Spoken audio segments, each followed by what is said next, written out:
विमल पोलो जुबा केसरी, हर पल मनाओ केसरी त्योहार। तो राजीव, सबसे पहले शुरुआत आपसे ही कर रही हूं क्योंकि कुछ देर में अमिताभ ओझा भी हमारे साथ जुड़ेंगे। राजीव, ये परिवारवाद को लेकर लड़ाई जो है एक बार फिर से यहाँ जो है एक बार फिर शुरू होती दिख रही है। जिस तरह से कल बिहार कैबिनेट की जो तस्वीर नजर आई और यहाँ पर हमने पीएम का बयान भी, परिवारवाद को लेकर तो हमेशा विपक्ष को घेरा जाता है ना, यानी वो तेरा परिवारवाद और मेरा परिवारवाद। अब वो लड़ाई फिर शुरू हो गई है। जिस तरह से आरजेडी की तरफ से कल रात एक लंबा चौड़ा पोस्ट दिया गया, बिहार सरकार में परिवारवादी उन तमाम मंत्रियों की लिस्ट जारी की गई।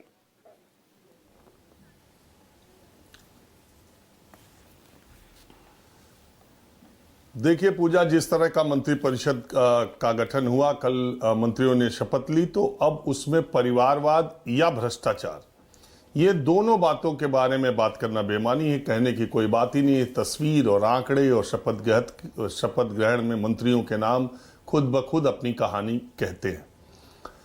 परिवारवाद और भ्रष्टाचार, ये दो मुद्दे अब केवल विपक्ष के नेताओं के लिए ही हैं और उन्हीं पर इस्तेमाल किए जाने वाले शस्त्र हैं, ये साबित हो गया। एनडीए या एनडीए के बीजेपी या उनके सहयोगी दल एनडीए के लोगों के लिए ये बात कतई कहीं से मायने नहीं रखती। और वो सारे लोग जो विपक्ष में परिवारवाद का जिन पे आरोप लगता है, अगर एक बार वो उस पाले से इस पाले में आ जाएं तो वो बात वहीं की वहीं खत्म हो जाती। और ये गंभीर राजनीतिक स्थिति इस देश की वर्तमान स्थिति में कहा जाए। अगर ये मैं कहूँ पूजा कि परिवारवाद और भ्रष्टाचार के राजनीतिक मुद्दों की आखिरी अर्थी या जनाजा कल बिहार के मंत्री पद की शपथ के दृश्य देखने के बाद निकल गया देश की राजनीति से, तो वो शब्द कोई गलत नहीं होंगे। ये बातें इसलिए मैं नहीं कह रहा कि किसने शपथ ली, किसने। आपने आंकड़ा एक बताया, 8, आपने 7 का बताया, दरअसल 8वां नाम भी है। 8वें विधायक उनके जो मंत्री बने हैं, उनके बड़े भाई 2 बार विधायक रहे। और बड़ा मुद्दा यह है कि जो भ्रष्टाचार है और भ्रष्टाचार के जो आरोप हैं, अब वो हया कि जिसके ऊपर आरोप है पहले वो दोष सिद्ध हो जाए। आपको मालूम होगा कि हवाला कांड में आडवाणी जी का नाम आया था, और जिस दिन उनका नाम आया अखबार में, पहले तो अखबार में घोटालों का पर्दाफाश होता था, तो जिस दिन आया उन्होंने ऐलान किया कि जब तक वो निष्कलंक साबित नहीं होंगे तब तक वो लोकसभा का मुंह नहीं देखेंगे। भ्रष्टाचार के आरोप इस बार भी आपको मालूम है कितने लोगों के ऊपर लगाए गए। जांच की तो बात ही छोड़िए, उस दौरान उस मुद्दे पर चर्चा भी कम हुई। विपक्ष के आरोप लगे, बहुत सार्वजनिक तौर पर पूरे देश ने उन चेहरों को देखा जिनके ऊपर आरोप लगे, और अपनी सफाई में वो बहुत बात भी नहीं रही। जांच की तो बात ही छोड़िए, इलेक्शन हुआ, वो फिर से जीते, जनता ने भी उन्हें चुना और उसके बाद उन्हें मंत्री पद दिया, ऐसे जैसे भ्रष्टाचार के आरोप लगे हैं तो ये पुरस्कार है। तो अब बात यहीं से खत्म हो जाती है।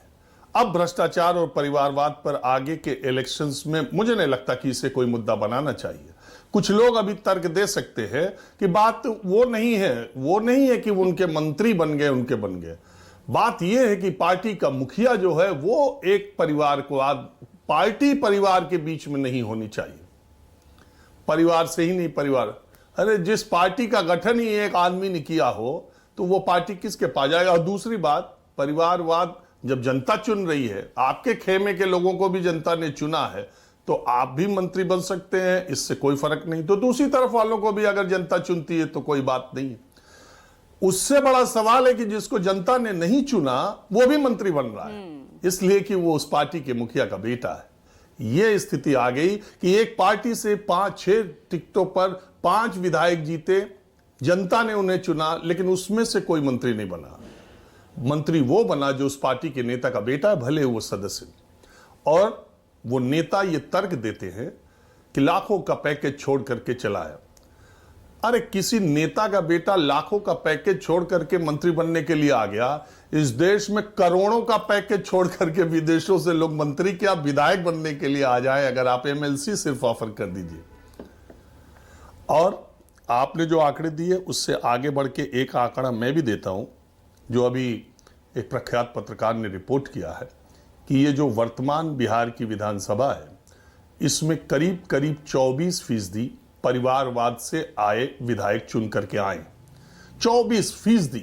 एक चौथाई के बराबर वो विधायक चुन के आए हैं जिनके पिता, माँ, भाई, दादा, नाना पहले नेता रह चुके हैं। और ये आंकड़ा सब पार्टियों में, पार्टियों के लिहाज से सबसे ज्यादा अगर आप देखें तो प्रतिशत के लिहाज से 80% लोग हम पार्टी में हैं। वो तो निराली ही पार्टी है।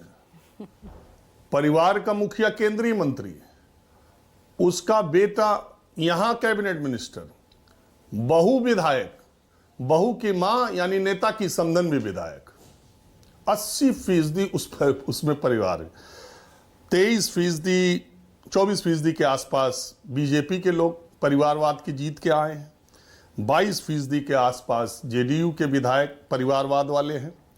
40% आरजेडी के हैं, 80% हम के हैं और 50% राष्ट्रीय लोक मोर्चा के। ये है परिवारवाद। तो इससे संदेश सिर्फ ये जाता है कि वो नौजवान जो राजनीति में आना चाहते हैं, जिनका कोई फैमिली बैकग्राउंड नहीं है, उनके लिए दिनों दिन स्थितियां बहुत कमजोर होती जा रही हैं। और आखिरी बात यह कि चुनाव से पहले जिन जिन पर आरोप लगे थे वो सब माननीय मंत्री हो गए और पहले जैसे ही ताकतवर पोजीशंस पर फिर मिल गए। सिर्फ एक ही आदमी रह गया था, आनंद सिंह जी, जिनके ऊपर आरोप लगे और जेल में है। उन्हें भी जेल से बुला के अगर मंत्री पद की शपथ दिला दी जाती तो भी आश्चर्य नहीं है, क्योंकि इस देश में मुख्यमंत्री भी जेल में रह के सरकार चला चुका है। तो बस यही रह गया था, अन्यथा जिस जिस पर आरोप लगा उसे पुरस्कार मिले हैं। और इससे ज्यादा जनता सब देख ही रही है, और जनता भी उसे भी मुझे लगता है कि अब ये भ्रष्टाचार और परिवारवाद के मुद्दे बहुत आकर्षित नहीं करते। ठीक है, बिल्कुल आप सही कह रहे हैं। ये परिवारवाद और जो भ्रष्टाचार है ये सिर्फ विपक्ष को घेरने के लिए मुद्दे रह गए हैं। जनता के बीच में इन मुद्दों का उसकी कोई हकीकत, कोई जमीनी जो है वो नजर नहीं आती है। अब मैं